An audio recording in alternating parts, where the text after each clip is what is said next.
Mr Speaker, I want to turn to the latest free school meals scandal. We've all seen images on social media of disgraceful food parcels for children, costed at about £5 each. That's not what the government promised. It's nowhere near enough. So can I ask the Prime Minister, would he be happy with his kids living on that? And if not, why is he happy for other people's kids to do so?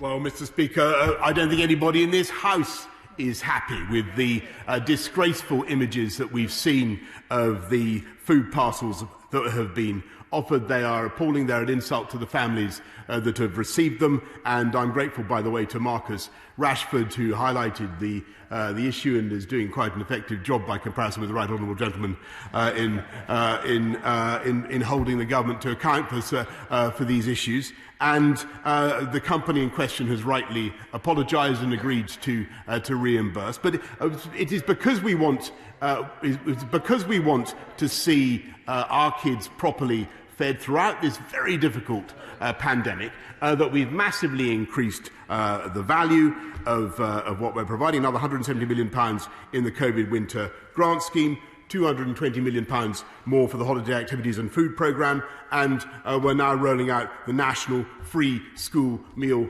voucher scheme, as we did in March, to give parents the choice to give kids the food that they need. Under this government, we will do everything we can to ensure that no child goes hungry as a result of the privations caused by this pandemic. Mr Speaker, the Prime Minister says that the parcels are disgraceful, but it shouldn't have taken social media to shame the Prime Minister into action. Like the Education Secretary, he blames others, and he invites me to hold him to account.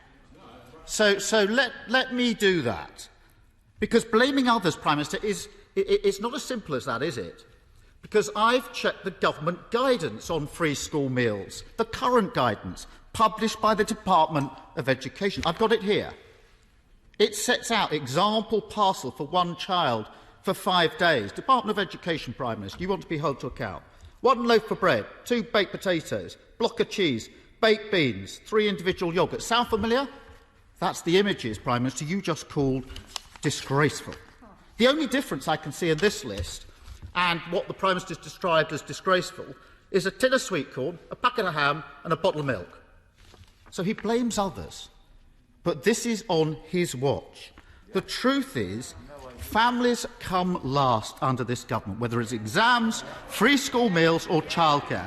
Will the Prime Minister undertake, he wants to be held to account, to take down this guidance by the close of play today and ensure that all of our children can get a decent meal during the pandemic?